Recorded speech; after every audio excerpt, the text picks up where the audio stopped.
नमस्कार,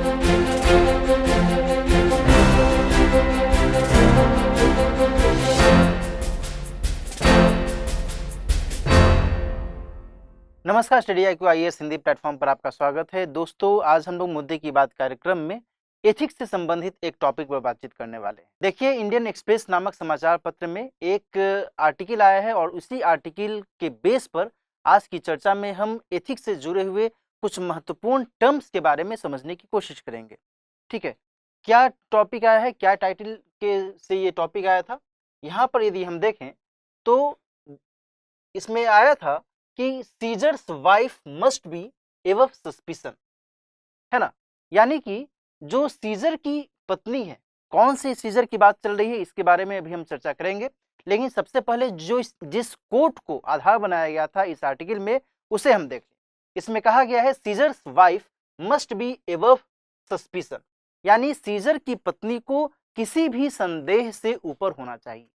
ये बात क्यों कही गई है और नैतिकता के संदर्भ में, नैतिकता के क्षेत्र में इस बात का क्या महत्व है, इसका क्या अर्थ है, इसकी चर्चा आज हम करेंगे। सबसे पहले तो मैं आपको बताऊं कि इस संदर्भ में भारत के पूर्व प्रधानमंत्री श्री मनमोहन सिंह जी ने वर्ष 2010 में जब एक 2G स्पेक्ट्रम का जो मामला आया था और उससे संदर्भित लोक लेखा समिति में पेश होने के संदर्भ में जब उनसे अपेक्षा की जा रही थी कि वे उस समिति में पेश हों और अपनी बातें कहें, तब फिर इन्होंने कुछ ऐसी ही बातें कही थी कि seizures wife must be above suspicion. ठीक है, अच्छा, अब थोड़ा सा हमें यह समझने की आवश्यकता है कि आखिर ये कहानी है क्या, सीजर वाइफ का मतलब क्या हुआ और इस संदर्भ में यह जो मुहावरा है, यह जो फ्रेज है, वो क्या कुछ कहता है। तो यहाँ पर मैं आपको बताऊं, थोड़ी सी पृष्ठभूमि में हम लोग देखने की कोशिश करेंगे। जो सीजर की बात चल रही है, जिस सीजर की पत्नी के बारे में हम चर्चा कर रहे हैं, वह रोमन सम्राट जूलियस सीजर की बात हो रही है ना। जूलियस सीजर, आपको शायद पता हो, यदि आपने कक्षा 9, 10th में विश्व इतिहास के बारे में पढ़ा होगा, तो जूलियस सीजर के ही नाम पर जो जुलाई मंथ है, ये नामकरण किया गया था और अगस्तस सीजर के नाम पर अगस्त जो महीना होता है, इसका नामकरण किया गया था। बहरहाल, ये जो जूलियस सीजर हैं, इन्हीं की पत्नी, दूसरी या तीसरी पत्नी थी ये, और पोम्पियो इनका नाम था। तो इन्हीं के कॉन्टेक्स्ट में एक घटना हुई थी। घटना ये हुई थी कि जूलियस सीजर जब सम्राट थे, तो सम्राट रहते हुए इनको मुख्य पुजारी के तौर पर भी काम मिला हुआ था, है ना। और मुख्य पुजारी के रूप में भी ये अपना काम कर रहे थे। जो जो विभाग ये संभाल रहे थे, उस विभाग के अंतर्गत ये अपना दायित्व अच्छे से निभा रहे थे। एक बार क्या हुआ कि इनकी जो पत्नी है पोम्पियो, वो एक आयोजन करती हैं और एक धार्मिक समारोह का आयोजन करती हैं जिसमें किसी भी पुरुष को आने की अनुमति नहीं थी। लेकिन एक व्यक्ति, एक पुरुष जो था, वो दूसरे वेश में कैसे भी जाकर करके और उस आयोजन में शामिल हो जाता है। जब जूलियस सीजर को इस घटना के बारे में जानकारी मिलती है, तो फिर इन्होंने अपनी पत्नी को तलाक दे दिया और इन्होंने ही ये बातें कही थी कि seizures wife should be above suspicion, किसी भी संदेह से ऊपर होना चाहिए। कहने का मतलब कि यदि नैतिकता को महत्व दिया जाए और प्रशासन में नैतिकता को महत्व दिया जाए, तो फिर किसी भी स्तर पर कोई ऐसा संदेह नहीं होना चाहिए जिससे कि जो प्रजा है, जो जनता है, वह प्रश्नवाचक चिन्ह खड़ा करे, है ना। और इसी को अक्सरहा जो है अलग अलग संदर्भ में यूज किया जाता है, इस फ्रेज का इस्तेमाल किया जाता है। यहाँ पर मैं आपको बताऊं कि यह जो फ्रेज है, इस फ्रेज को यदि हम थोड़ा सा भारत के एक पौराणिक ग्रंथ से हम तुलना करते हुए देखें, आपने पढ़ा होगा या सुना होगा कि रामायण ग्रंथ में भी एक चर्चा है और उस चर्चा के अंतर्गत जो भगवान श्री राम हैं, वो सीता जी को परित्याग कर देते हैं, सीता जी का परित्याग कर देते हैं। और उस संदर्भ में उनका जो एक पक्ष है, यही है कि यदि हमारे राज्य की जनता में यदि सीता के प्रति में किसी भी स्तर पर तनी भी संदेह है, रत्ती मात्र भी यदि संदेह है, तो बेहतर है कि उन्हें त्याग कर देना चाहिए और उनको फिर दूसरी जगह पर भेज दिया जाता है और इसके बाद की एक अलग घटना फिर होती है उनके संदर्भ में, सीता जी के संदर्भ में। तो यहाँ पर ये जो बातें हैं, ये बातें अपने आप में इसलिए महत्वपूर्ण हो जाती हैं कि प्रशासनिक पद पर या फिर ऊंचे पद पर वो जो भी अधिकारी है, जो भी व्यक्ति है, उसे किस तरीके से व्यवहार करना चाहिए और उसके व्यवहार को जो जनता है, जो प्रजा है, वो किस तरीके से देखती है, किस तरीके से वो ऑब्जर्व करती है। क्लियर? तो ये तो एक पृष्ठभूमि हुई इस चर्चा के कॉन्टेक्स्ट में।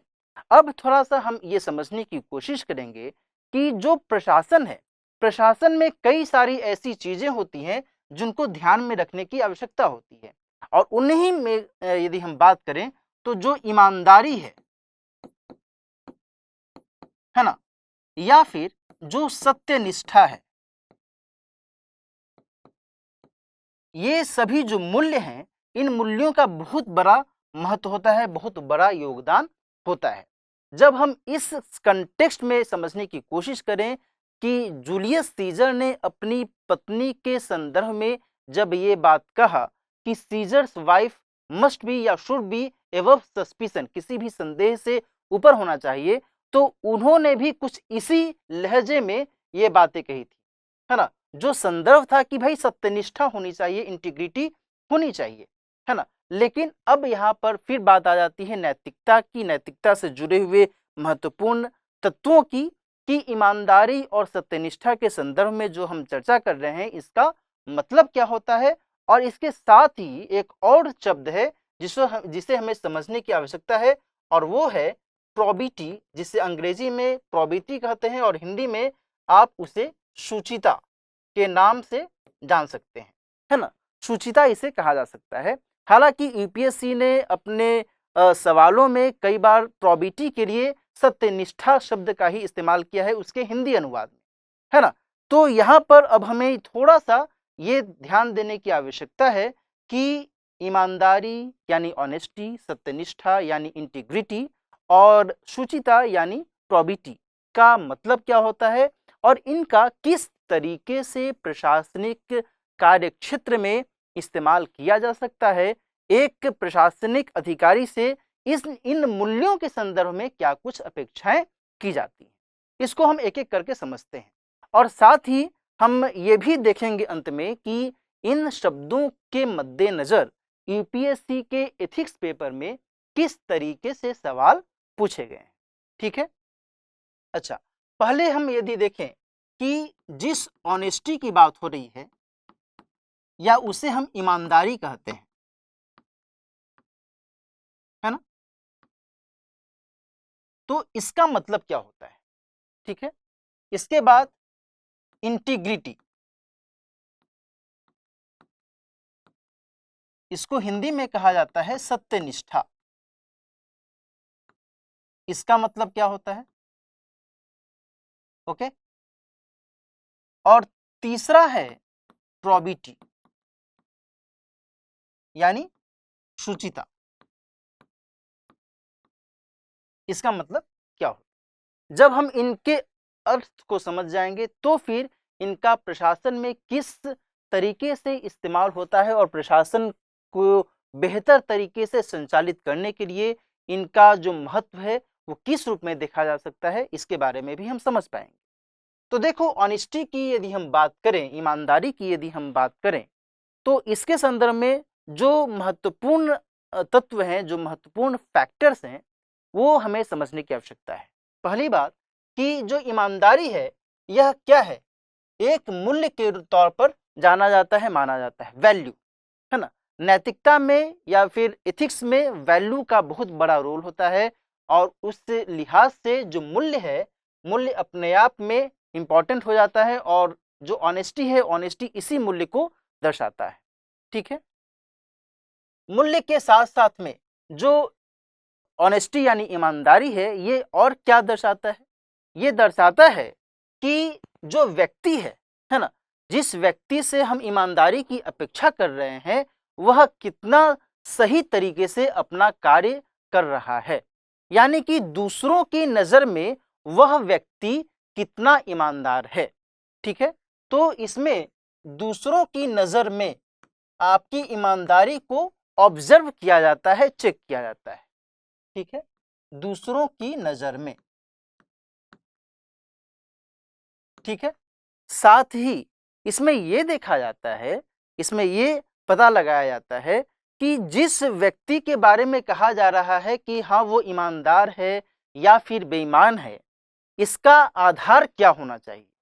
तो इसका आधार ये होता है कि यदि कोई व्यक्ति जो अपनी मर्यादाओं को समझते हुए कार्य करता है या फिर जो नियम कानून का उल्लंघन नहीं करता है, किसी भी स्तर पर कोई ऐसा धोखाधड़ी की जैसी गतिविधि का इस्तेमाल नहीं करता है, किसी के साथ प्रपंच नहीं करता है और वह सही तरीके से एप्रोप्रिएट वे में अपना काम करता है, तो फिर उसे ईमानदार व्यक्ति की संज्ञा दी जा सकती है। यानी कि नियम और कानून व्यवस्था का सही तरीके से पालन,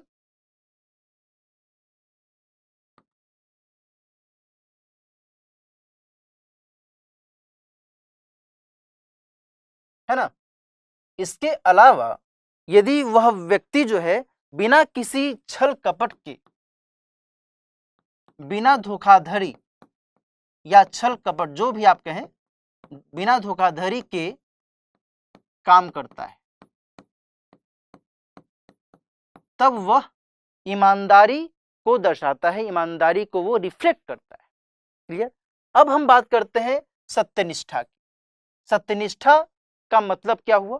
ईमानदारी यानी ऑनेस्टी, क्या यही सत्यनिष्ठा है या फिर इससे अलग है? ये कैसे पहचाना जा सकता है? तो यहां पर ध्यान रखना कि जिस तरीके से ईमानदारी एक नैतिक मूल्य है, वैल्यू है, उसी तरीके से जो सत्यनिष्ठा है यह भी एक वैल्यू है ना। लेकिन इसका जो कद है, सत्यनिष्ठा जैसे मूल्य का कद ईमानदारी जैसे मूल्य के कद से थोड़ा सा ऊपर है, थोड़ा सा कह सकते हैं कि इसका अधिक कद है। और इस संदर्भ में यहां पर जिस हिसाब से हम देख रहे हैं कि जो ऑनेस्टी है यह दूसरों की नजर में व्यक्ति कितना ईमानदार है यह दर्शाता है, वहीं इसके उलट जो इंटीग्रिटी है या फिर सत्यनिष्ठा है, इसमें यह स्पष्ट होता है कि व्यक्ति अपनी नजर में कितना ईमानदार है।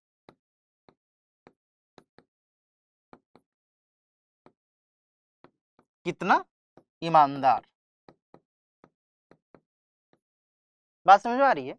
जैसे कि आप ईमानदार तो हैं, लेकिन उसमें जो थर्ड पर्सन है वह ऑब्जर्व कर रहा है कि आप ईमानदारी का काम कर रहे हैं या नहीं कर रहे हैं, ठीक है।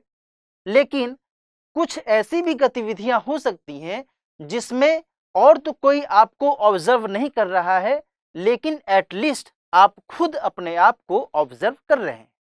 उदाहरण के तौर पर कि आप यदि एक स्टूडेंट हैं, सिविल सर्विसेज एस्पायरेंट हैं और आप तैयारी कर रहे हैं परीक्षा की, आईएएस के एग्जामिनेशन की तैयारी कर रहे हैं और आप दिन भर में 8 से 10 घंटे सामान्य तौर पर पढ़ते हैं, ठीक है।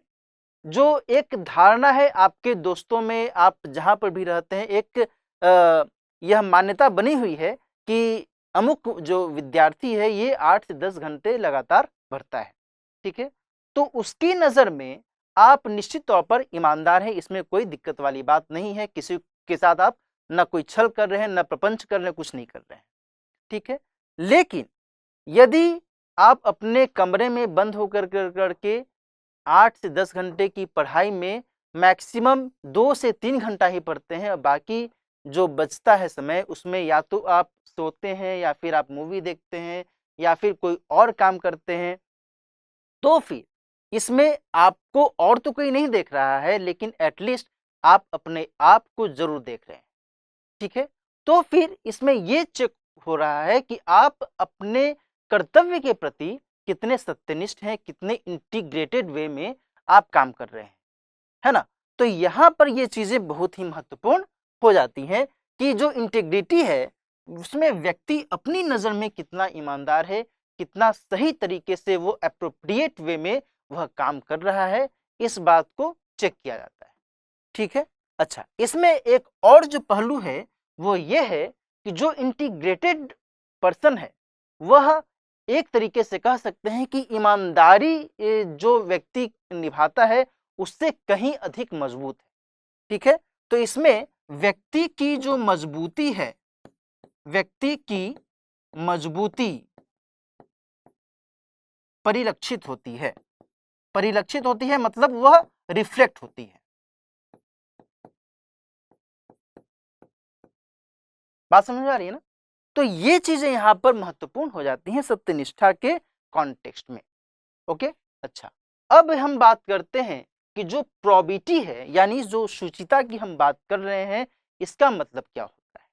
ठीक है, तो दो चीजें यहां पर हमने समझ ली कि ऑनेस्टी और इंटीग्रिटी। और ऑनेस्टी और इंटीग्रिटी में जो इसका कोण है, जो इसका स्तर है, इसका स्तर ऑनेस्टी से कहीं अधिक ऊपर है। क्लियर, ये ध्यान रखना है। अच्छा, अब जब हम प्रोबिटी को देख रहे हैं तो प्रोबिटी में दो चीजें ध्यान में रखने की आवश्यकता होती है। पहली तो ये कि जो प्रोबिटी है इसमें संस्थागत स्तर पर जो संदर्भ है वो ध्यान में रखना होता है। ठीक है, संस्थागत स्तर पर संदर्भ, और दूसरा व्यक्तिगत स्तर पर संदर्भ। ठीक है, देखो यहां ध्यान रखना कि जो प्रोबिटी जैसे शब्द की जब हम बात करते हैं तो इसमें पर्सनल जो व्यवहार है, जो निजी व्यवहार है उसको अलग रखा जाता है। इसमें सामान्य तौर पर कार्यालय में, किसी संस्थान में, संस्था में, संगठन में जो व्यक्ति गतिविधियां करता है उसको ही देखा जाता है, जो कि कार्यालयी स्तर पर वो गतिविधियां होती हैं, वो गतिविधियां संचालित होती हैं। ठीक है, तो संस्थागत स्तर पर यदि हम संदर्भ के स्तर पर देखें तो किसी भी संस्था की यदि हम बात करें, किसी भी संगठन की बात करें तो उसमें जो कार्य संस्कृति है, वहां पर जो कार्य व्यवहार संचालित हो रहा है उस कंटेक्स्ट में देखा जाता है कि वहां पर ईमानदारी और सत्यनिष्ठा का पालन किया जा रहा है या नहीं। यदि वहां पर सत्यनिष्ठा और ईमानदारी का पालन किया जा रहा है तो फिर उसे कहा जाता है कि वह जो संस्था है वह शुचिता को मेंटेन किए हुए है। ठीक है, ये चीज यहां पर हमें समझने की आवश्यकता है। क्लियर। दूसरा, जब हम व्यक्तिगत स्तर पर देखते हैं, प्रोबिटी को चेक करते हैं तो फिर इसमें यह देखा जाता है कि जो व्यक्ति है वह कार्यालय में किस तरीके से काम करता है।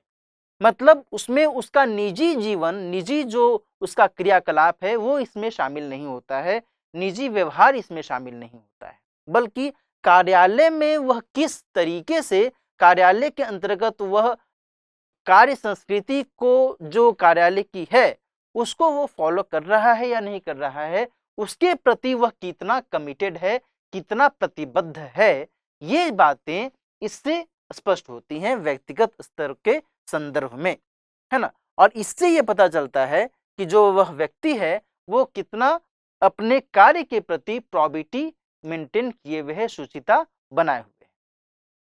ठीक है ना, तो ये सारी चीजें यहाँ पर महत्वपूर्ण हो जाती हैं।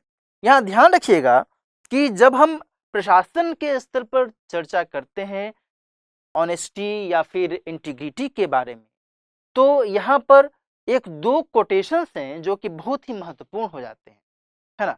और उनमें से जो कौटिल्य का नाम यदि आपने सुना होगा, जिसको चाणक्य भी कहा जाता है, तो कौटिल्य ने एक बहुत ही महत्वपूर्ण कथन कहा था और उसने ये कहा था कि जो लोक सेवक होता है, लोक सेवक जल में तैरती हुई मछली की तरह होता है ना। और जिस तरीके से मछली जल में तैरते हुए किस समय पानी पी ले, कितना पानी पी ले, यह कहा नहीं जा सकता, उसी तरीके से जो लोक सेवक होता है वह अपने कार्य व्यवहार में कब कोई भ्रष्ट कार्य कर दे यह कहा नहीं जा सकता, कितनी मात्रा में कर दे यह कहा नहीं जा सकता, और इसका पता लगाना बहुत ही मुश्किल है। बात समझ आ रही है? तो ये चीजें कौटिल्य ने इस संदर्भ में कही थी। ठीक है। दूसरी बात यहां पर यह समझने की आवश्यकता है कि भाई जो लोक सेवक होता है ना, या फिर जो निर्वाचित नेता होते हैं, जो जनता के प्रतिनिधि होते हैं, उनसे जनता की कुछ अपेक्षाएं होती, ठीक है, और उन अपेक्षाओं की पूर्ति इनकी जवाबदेही होती है, इनका कर्तव्य होता है। ठीक है, चाहे वो लोक सेवक हो या फिर वो जनता के कोई प्रतिनिधि हो, कोई भी हो। ठीक है, और उनकी पहुंच कहां तक होती है? तो जो धन है, सरकार का जो इस्तेमाल करने वाला धन है, जो कि कहा जा सकता है कि वो सार्वजनिक संपत्ति है ना, तो वहां तक उनकी पहुंच होती है। जो सार्वजनिक संसाधन है उन तक उनकी पहुंच होती है, आसानी से पहुंच होती है। लेकिन उनका इस्तेमाल किस लिए किया जाना चाहिए? तो लोकहित में किया जाना चाहिए।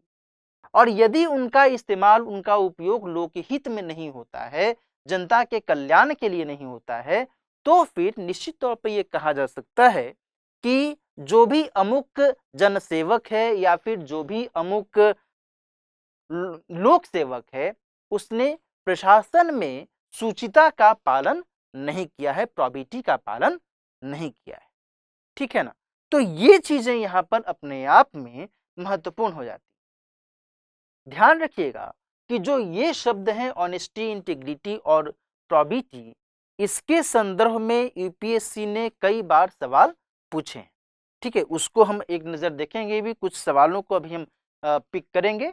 और साथ ही यहाँ पर यह भी ध्यान रखिएगा कि न केवल राजनैतिक स्तर पर बल्कि न्यायपालिका के स्तर पर भी कई बार इस तरीके से कोट किया गया है, जो हमने शुरू में चर्चा की शुरुआत में जिस फ्रेज का इस्तेमाल किया कि seizures wife should be above suspicion, यह जो फ्रेज है इसका इस्तेमाल अलग अलग स्तरों पर किया जा चुका है।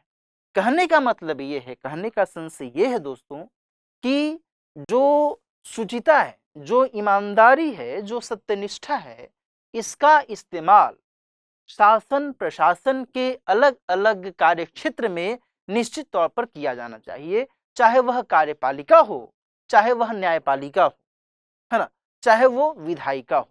क्योंकि न्यायपालिका में भी कई बार ऐसे उदाहरण देखने को मिले हैं जबकि किसी न्यायाधीश के अगेंस्ट में कोई कार्रवाई की गई और उनके अगेंस्ट में कार्रवाई करके तत्काल उनको सेवा से हटा दिया गया, है ना।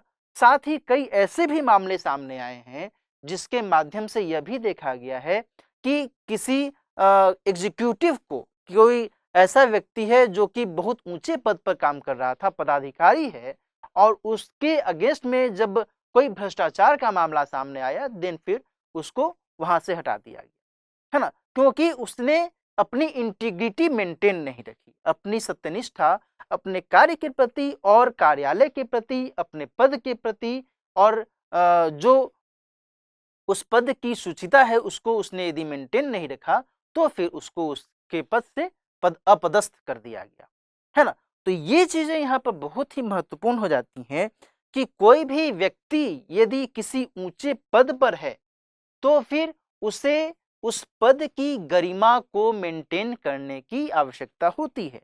क्योंकि यदि उस पर कदाचार का आरोप लगता है, ध्यान रखना कि यदि उस पर कदाचार का आरोप लगता है तो फिर केवल वही उससे पीड़ित नहीं होता, बल्कि उस पद को भी एक तरीके से लांछन का शिकार होना पड़ता है, जो कि कतई सही बात नहीं, है ना। तो ये जो चीजें हैं, ये चीजें अपने आप में महत्वपूर्ण हो जाती हैं प्रशासन को सही तरीके से संचालित करने के दृष्टिकोण से।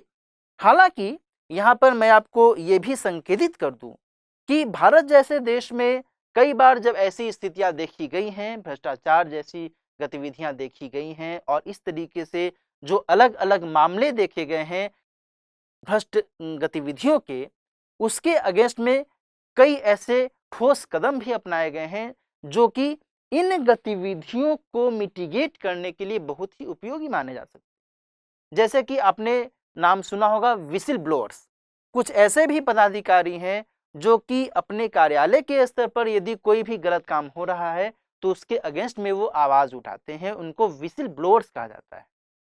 ठीक है। इसके अलावा जो राइट टू इंफॉर्मेशन एक्ट है, सूचना का अधिकार अधिनियम 2005 है, उसके माध्यम से भी ये जो भ्रष्ट गतिविधियां हैं इसको नियंत्रित करने की कोशिश की जाती रही है। साथ ही इसके अलावा जो नागरिक चार्टर, सिटीजन चार्टर या फिर नागरिक घोषणा पत्र जिससे कहा जाता है, उसके माध्यम से भी चीजों को कंट्रोल या नियंत्रित करने की कोशिश की जाती रही। और वर्तमान संदर्भ में यदि हम बात करें तो अब चूंकि ट्रांसपेरेंसी को और बेहतर करने के लिए डिजिटल गवर्नेंस की बात की जा रही है, ई गवर्नेंस की बात की जा रही है। इससे भी जो भ्रष्ट गतिविधियां हैं, भ्रष्टाचार है, इसको नियंत्रित करने की कोशिश की जा रही है। तो ये सब कुछ ऐसे महत्वपूर्ण पहले हैं जिसके माध्यम से इन गतिविधियों को नियंत्रित करते हुए और भारत जैसे देश में प्रशासन को, प्रशासनिक गरिमा को बेहतर बनाने की कोशिश की जा रही है। बहरहाल आज की चर्चा के आधार पर मैं कुछ सवाल पिक करता हूं जो कि यूपीएससी की परीक्षा में पूछे गए सवाल हैं। उसको देखने से आप एक आइडिया लगा सकते हैं कि हमने जो आज चर्चा की इसका जो संदर्भ है कितना अधिक महत्वपूर्ण हो सकता है। ठीक है। एक सवाल पूछा गया था, सत्यनिष्ठा ऐसा मूल्य है जो मनुष्य को सशक्त बनाता है, उपयुक्त दृष्टांत सहित औचित्य सिद्ध कीजिए। क्लियर।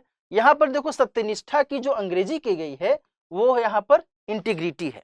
ठीक है ना। तो integrity is a value that empowers the human being.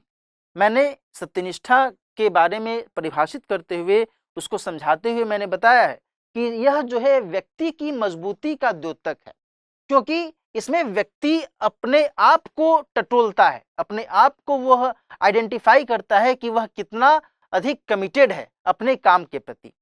ठीक है। यदि उसमें थोड़ी सी भी ऊंच नीच है तो वह उसके प्रति जो कमिटमेंट है वह उसको हटा सकता है। ठीक है ना।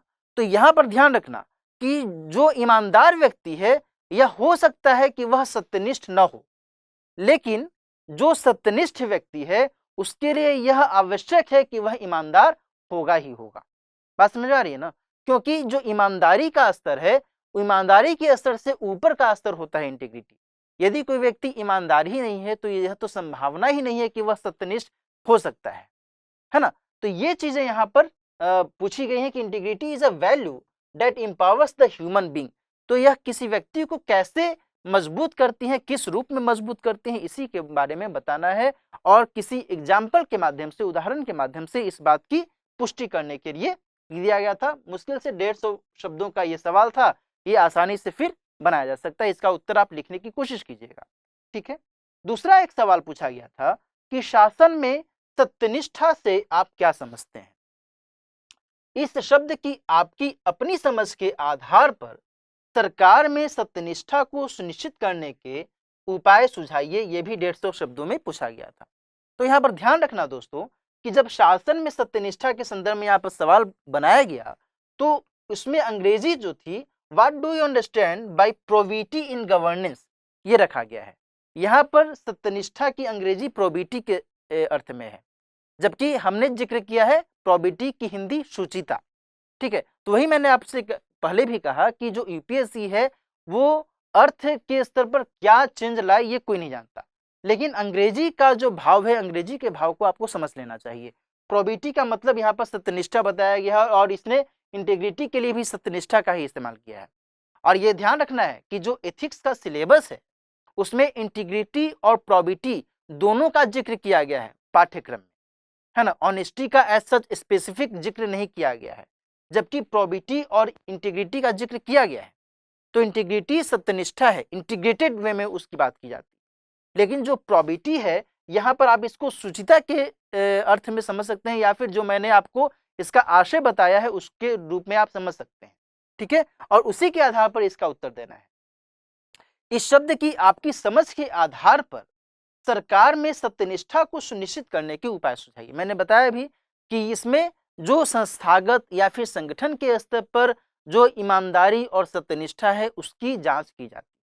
ठीक है। और जो व्यक्ति है, व्यक्ति की भी जो प्रॉबिलिटी की जांच होती है उसी कंटेक्स्ट में की जाती है, उसके निजी व्यवहार या फिर निजी कार्य संस्कृति के संदर्भ में नहीं, बल्कि कार्यालयीय स्तर पर जो कार्य संस्कृति है उसके संदर्भ में इसको चेक किया जाता है। तो इन 2 प्रश्नों का उत्तर आप अपने स्तर पर लिखने की कोशिश कीजिएगा। मिलते हैं किसी और मुद्दे की बात कार्यक्रम में किसी और महत्वपूर्ण मुद्दे के साथ। तब तक अपना ख्याल रखिए। All the best. हिंदी में यूपीएससी की तैयारी से संबंधित प्रोग्राम्स को देखने के लिए सब्सक्राइब करें स्टडी IQ IAS हिंदी।